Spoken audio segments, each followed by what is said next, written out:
gozo en la casa de Dios, hay gozo en la casa del Señor, y no callaremos, hoy te adoramos.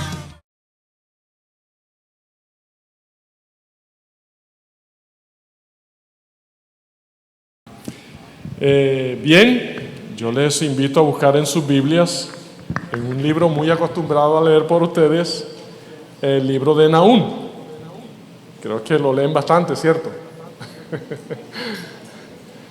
Bastante que lo leemos. Ahora, para algunos quizás va a ser difícil encontrarlo. Tiene 3 capítulos. Tiene 3 capítulos.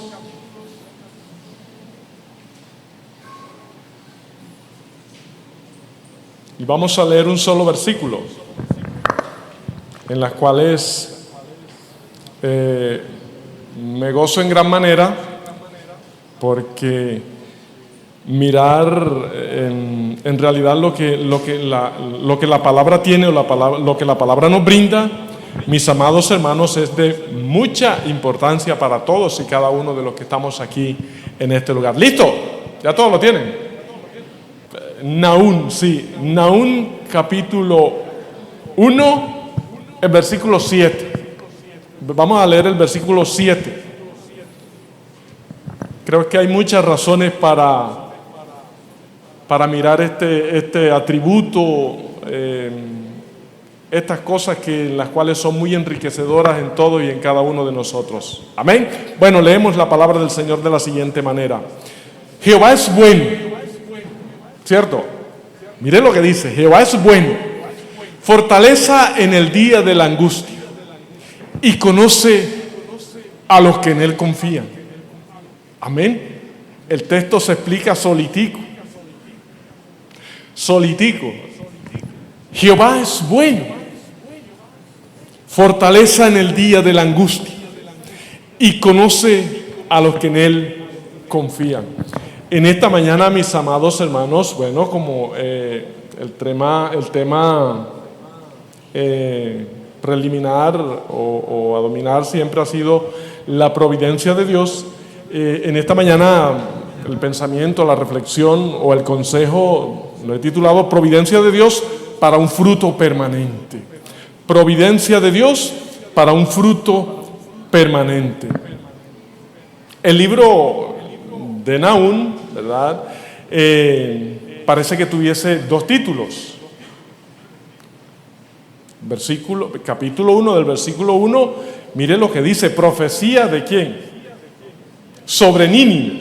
Profecía sobre Nínive. Y después dice, libro de la visión de Nahum. Parece que tuviese 2 títulos. ¿De dónde era? De Elcos. Entonces, son cositas para nosotros mirar y saber que bueno, el nombre Nahum, ¿verdad?, quiere decir consolación. Y bueno, un nombre tan confortante o tan animador o tan proponente, digámosle así, tiene un mensaje tan caótico, tan severo, mis amados, que contrasta con el nombre. Y siempre el ministerio va acorde al nombre del profeta o la misión que tiene en el momento. Y el libro arranca con un caos bien bravo. Si usted lo puede mirar, arranca con un caos bien bravo, pero que en el versículo 7 hay una paz, hay reposo. Hay tantas cosas maravillosas ahí que el texto nos enseña muchas cosas buenas, y es que nos dice que el creyente no vive por las circunstancias. Eso nos dice el texto ahí, el versículo 7.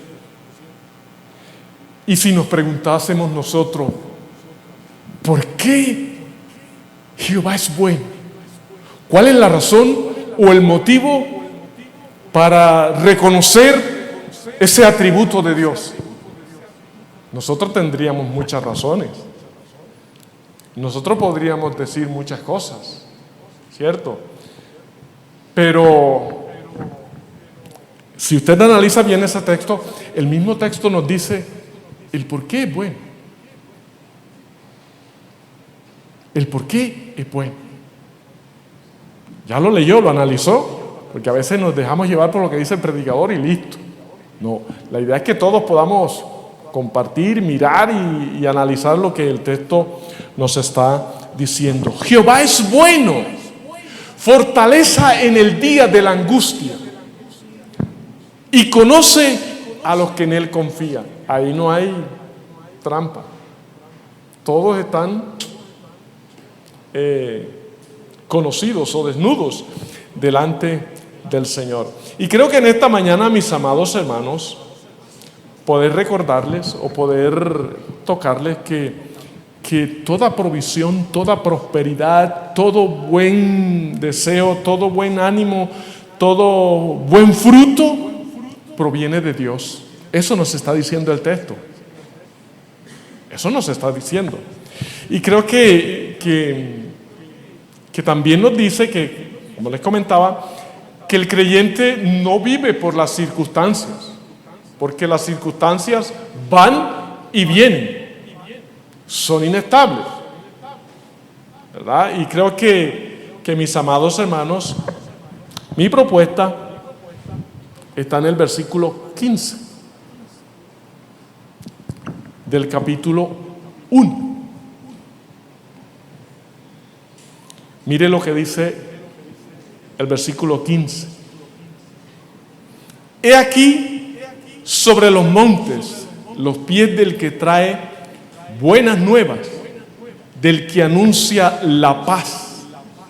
Y dice: celebra, oh Judá, tus fiestas y cumple tus votos, porque nunca más volverá a pasar por ti el malvado.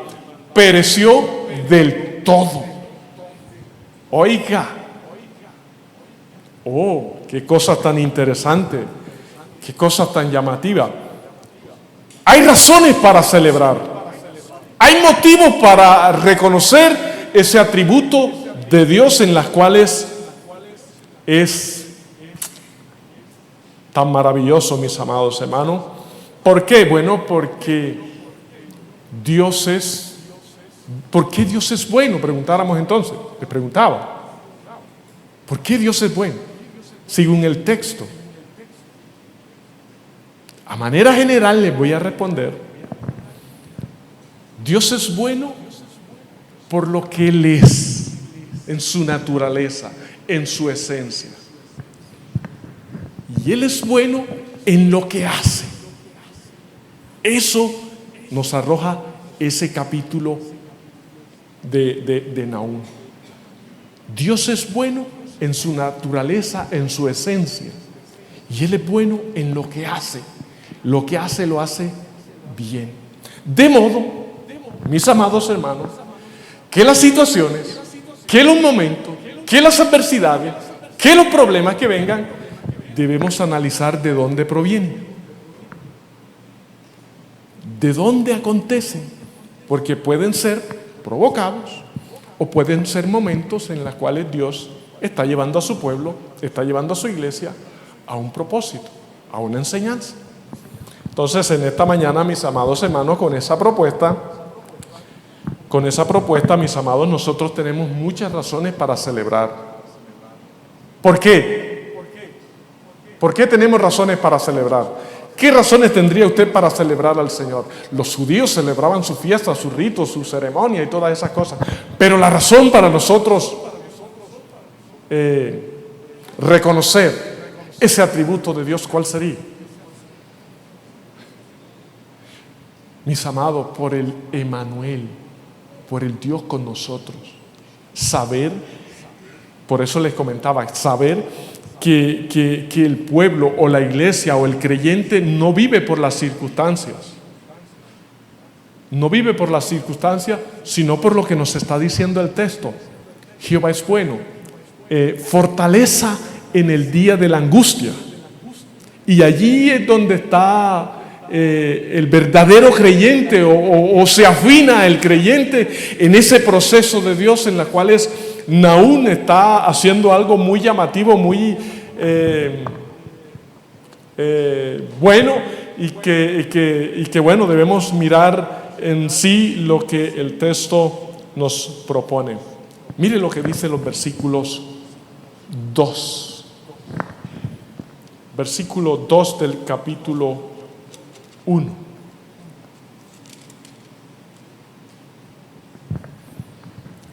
Jehová es Dios celoso, ¿cierto? Jehová es Dios celoso y vengador. Jehová es vengador y lleno de indignación. Se venga de sus adversarios y guarda enojo para sus enemigos. Jehová es tardo para la ira y grande en poder, y no tendrá por inocente al culpable.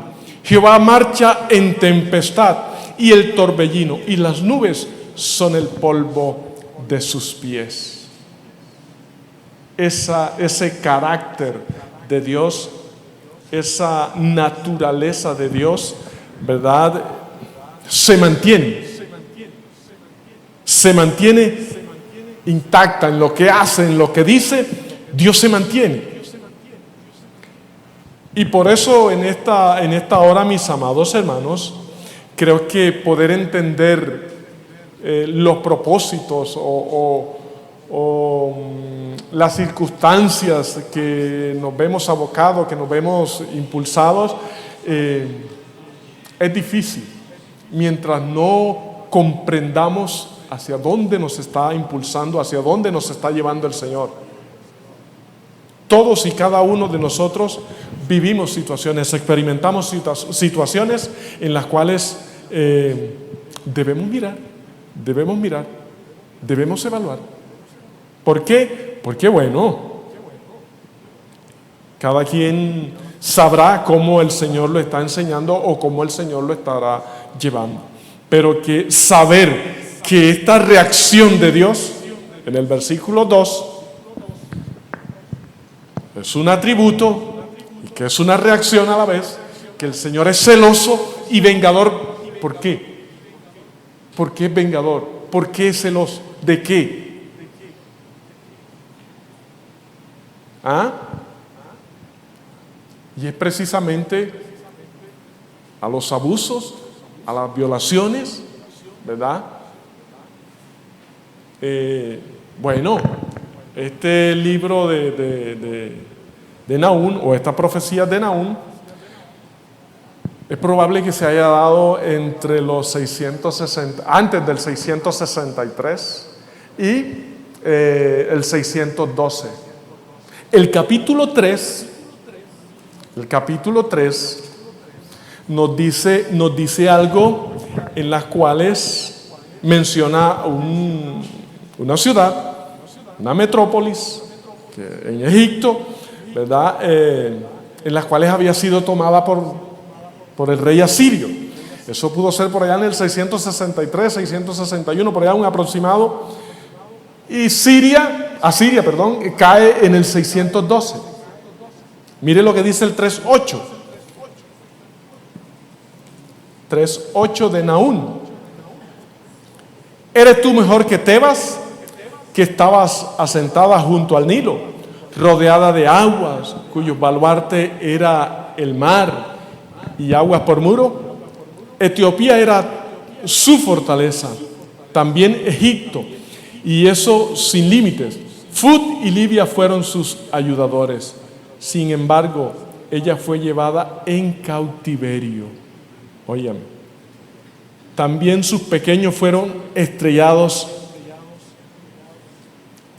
en las encrucijadas de todas las calles, y sobre sus varones se echaron suerte, y todos sus grandes fueron aprisionados con grillo.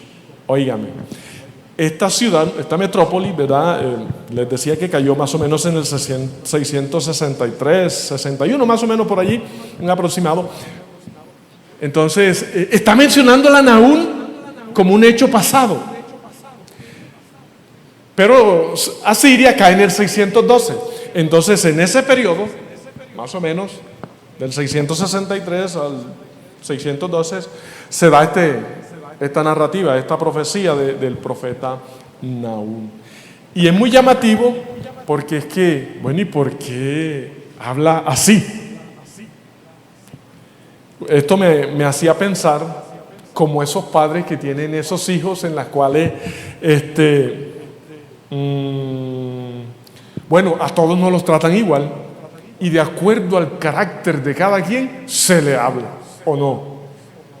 Así se le habla. A uno no le puede tomar del pelo porque se lo pasan por encima, pero a otro póngale carácter porque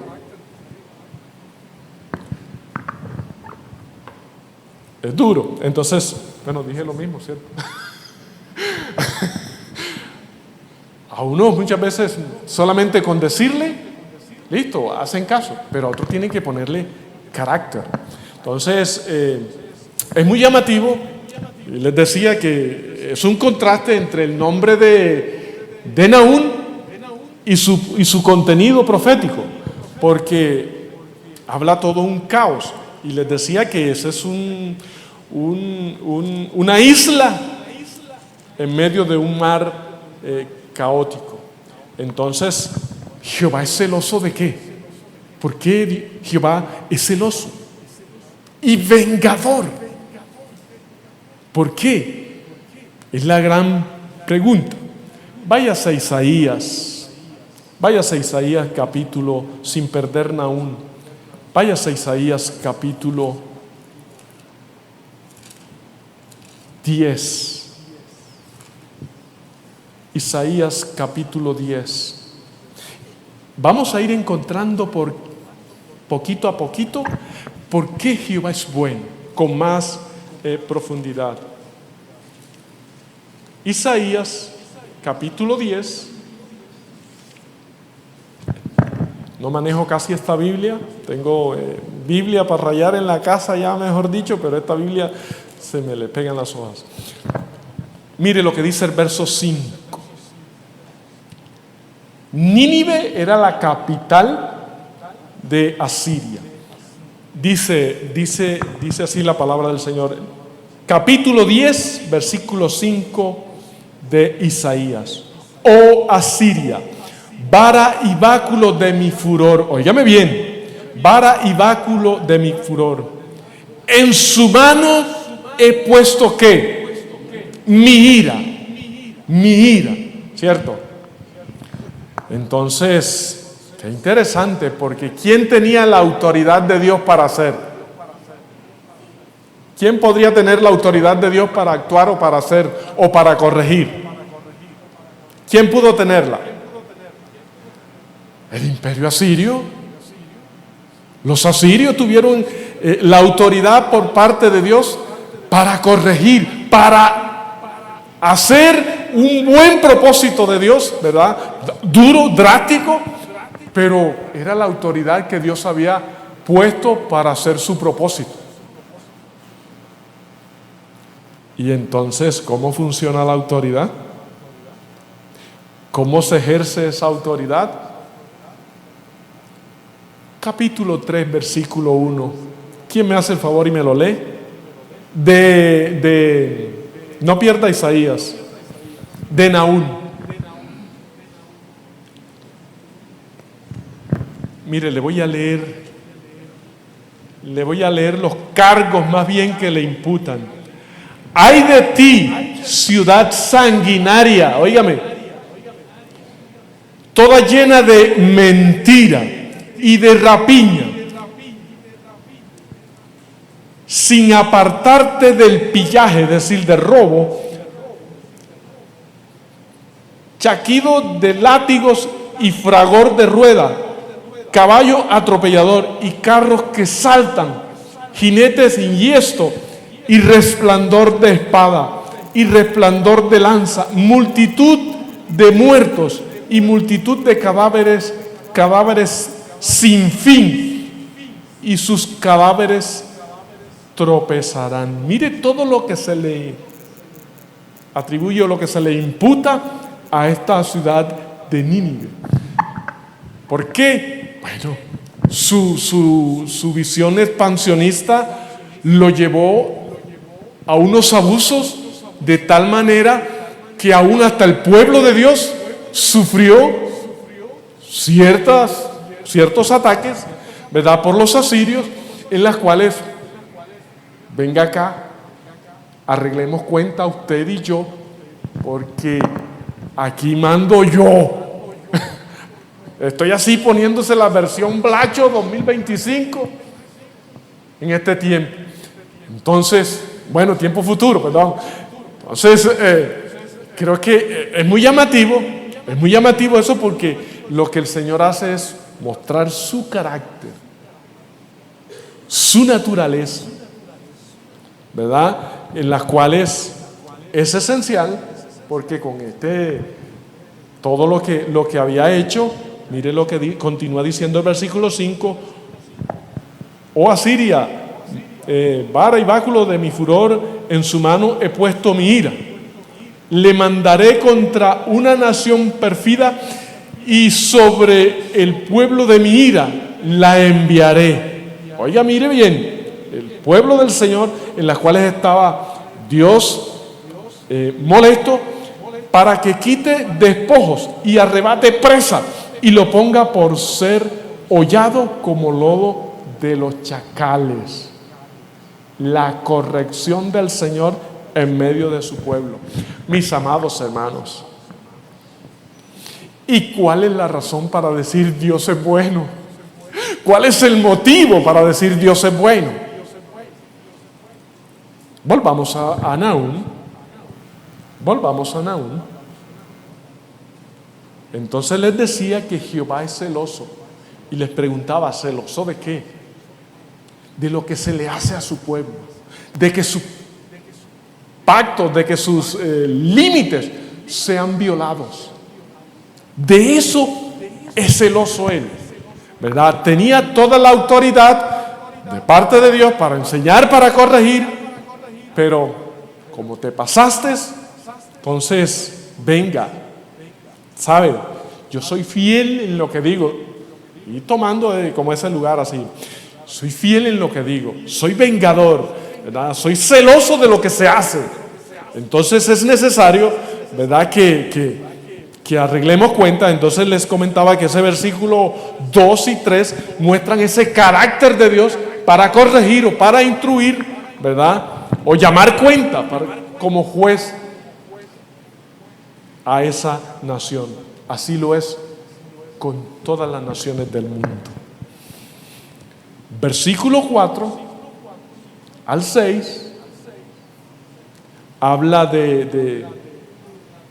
o muestra ese retrato así de todos los eventos en cuanto a la naturaleza, que Él es el que tiene el control y el poder.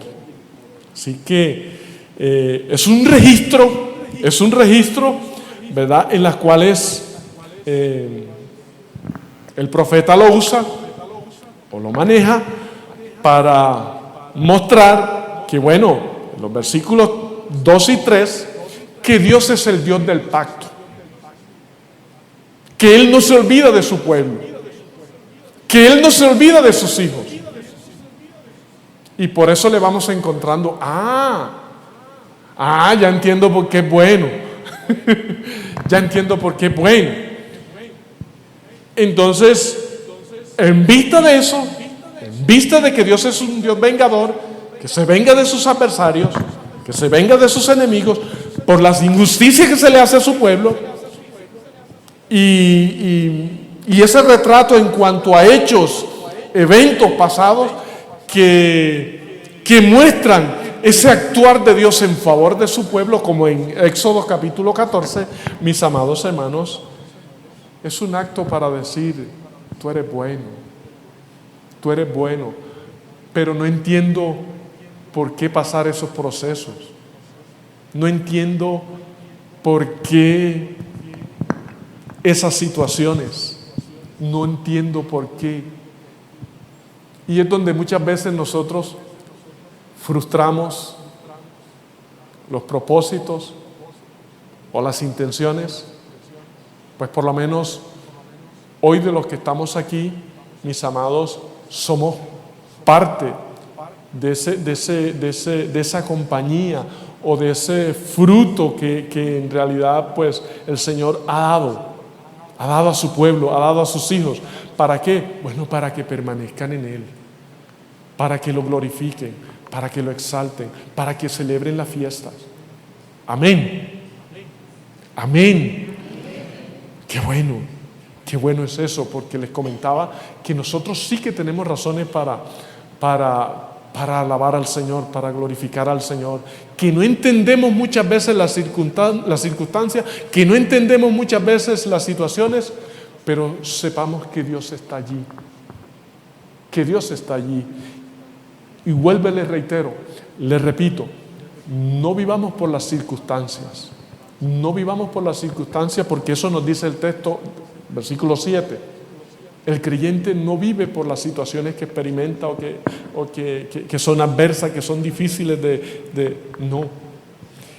También nos dice que de Dios proviene todo ese favor, toda esa benevolencia, toda esa prosperidad, en las cuales no es precisamente el dinero, pero que todo el bienestar proviene de Dios.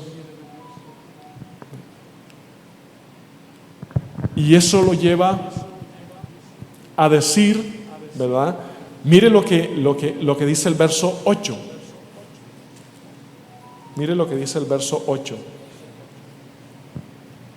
Mas con inundación impetuosa consumirá a sus adversarios. Tinieblas perseguirán a sus enemigos. Es algo que está decretado, es algo que está dicho, es algo que no tiene reversa para nada. Usted continúa leyendo ese capítulo 1, el 3, es algo que no tiene reversa. Y creo que en esta mañana, mis amados hermanos, no se nos olvide que Dios es el juez de todo. Dios juzga conforme a su justicia. Dios juzga conforme a su lealtad, a la de Él. Porque nosotros no tenemos nada. Y cuando le digo nada, es nada. Si no lo ha visto en el texto que leímos, el versículo 7, no ha pasado nada. Porque todo proviene de Él y para Él. ¿Por qué no le damos un fuerte aplauso al Señor en esta mañana?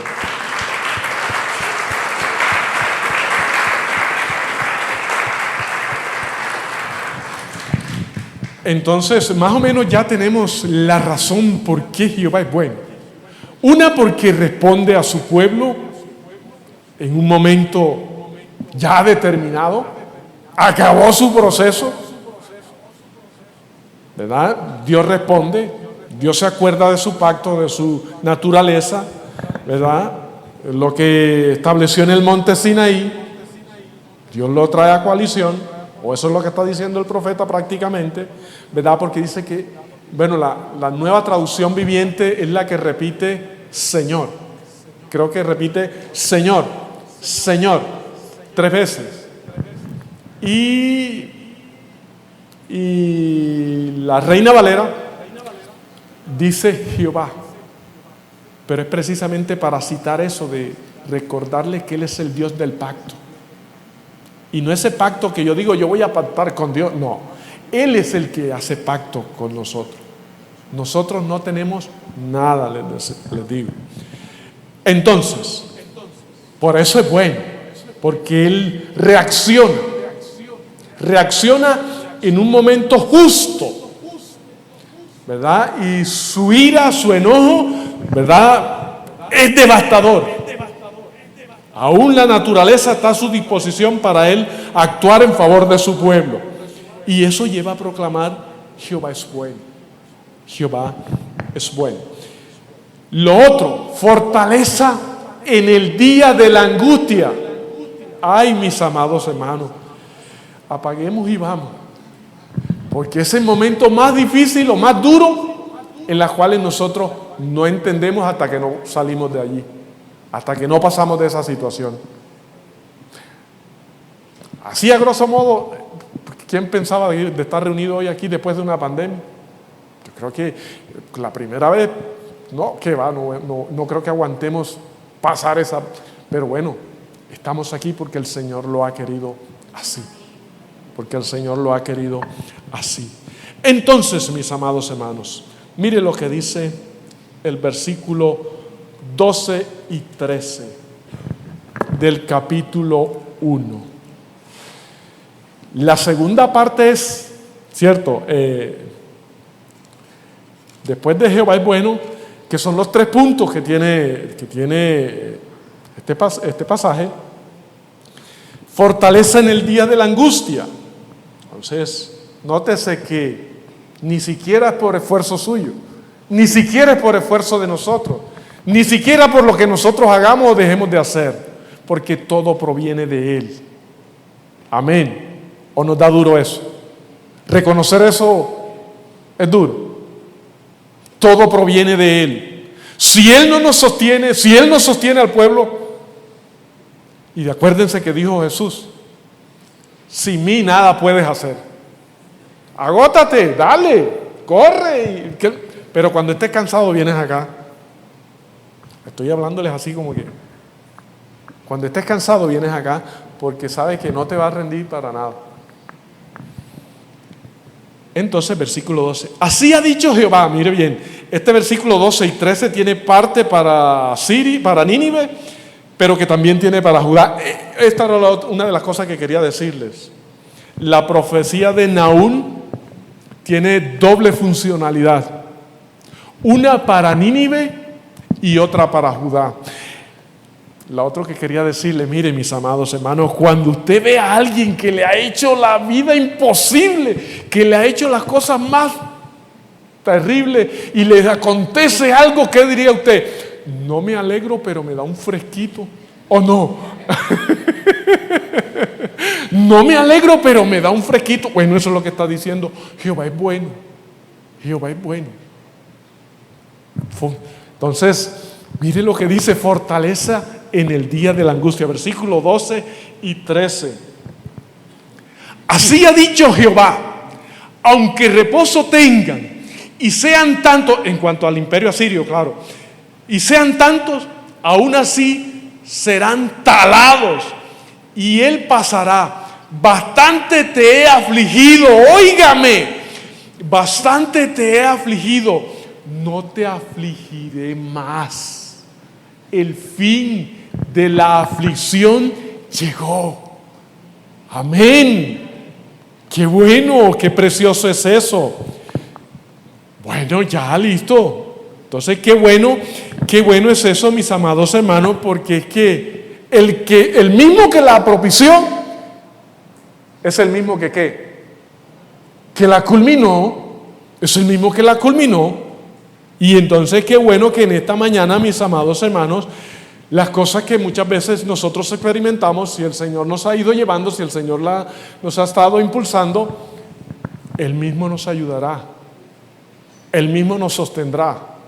Y creo que hay muchos salmos en los cuales nosotros podemos mirar. Salmo 37, 39.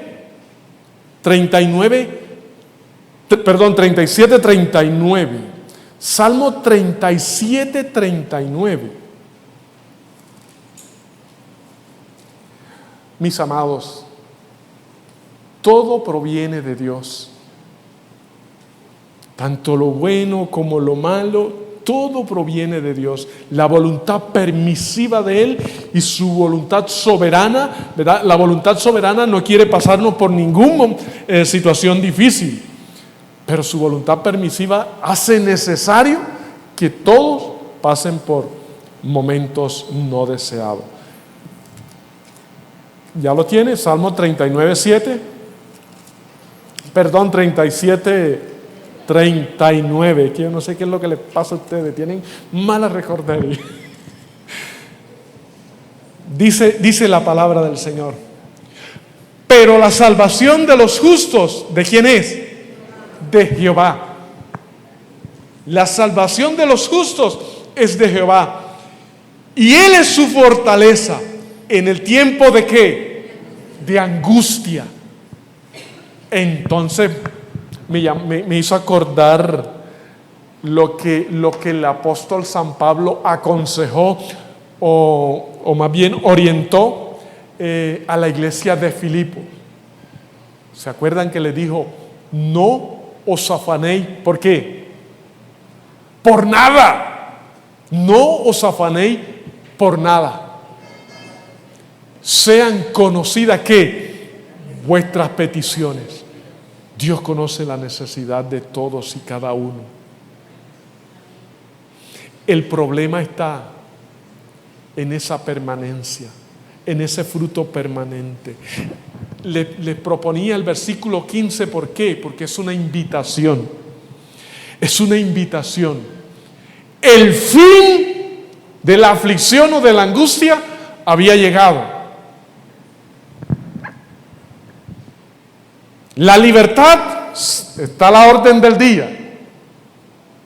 Versículos 12 y 13. Tienen razones para celebrar, tienen razones para decir Dios es bueno, tienen razones para decir fortaleza en el día de la angustia. Muchos hombres que han experimentado esos momentos de angustia que el Señor les ha llevado a esas situaciones, han tenido muy presente que ese mismo Dios que los había llevado a ciertas circunstancias o a ciertas situaciones, los ha sostenido. Los ha sostenido. Y lo otro, conoce a los que en Él confían. Aquí no podemos aparentar. Aquí no podemos decir, no, yo sí soy firme. Yo sí estoy bien para... No. Él nos conoce. Búsquese el Salmo 1, versículo 6. Y de ahí me hace el favor y me busca Juan 10, 14. Y vamos cerrando allí.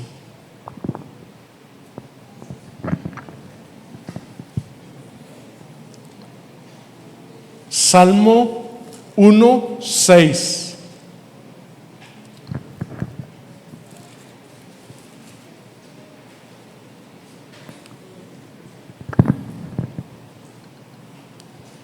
¿Ya lo encontró?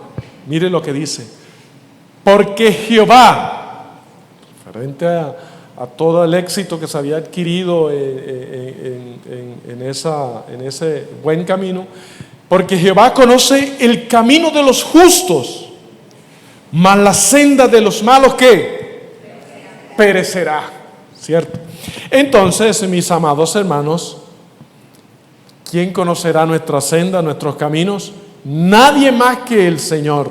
Y Juan 10, 14. Yo soy el buen pastor, conozco a mis ovejas y ellas me conocen a mí. ¿Por dónde vamos? ¿Quién es tu ayudador? El vecino, el compa, el amigo, el aquel, el otro, que todos en un momento nos pueden defraudar. Pero tener presente que cuando Dios nos lleva, que cuando Dios nos enruta, mis amados, no importa las circunstancias, no importa el problema, no importa la adversidad, Dios nos sostiene. Y qué bueno que tengamos presente es que Él nos conoce. No lo podemos engañar ni nos engañemos a nosotros mismos, porque somos de una sola pieza en Él. Amado buen Dios todopoderoso, te damos gracias en esta mañana, Señor. Estamos todos delante de ti, agradecidos, Señor, por lo que tú haces, por lo que tú eres. Tú eres santo, eres digno, eres el Señor, eres Dios eterno. La gloria y la honra, Señor, sean a ti por los siglos de los siglos. En tus manos estamos, confiando, Señor, en tu fiel cuidado, en tu fiel actuar, Señor amado. Padre, gracias por tu iglesia ICCD, Señor. Gracias porque tú la sostienes. Tú eres quien ayudas, tú eres quien socorres, tú eres quien llevas de tu mano, Padre Celestial, y nos sostienes. Continúa bendiciendo a tu iglesia, Señor. Despiértale por amor de tu nombre. Despiértanos por amor de tu nombre, Padre Celestial. Todos estamos aquí con el propósito de adorarte, con el propósito de exaltarte, con el propósito, Señor, de proclamar tu santo nombre, que tú eres Dios, que tú eres el Señor, y en tus manos estamos. En Cristo nuestro Señor. Amén y amén. Le damos un fuerte aplauso al Señor en esta mañana.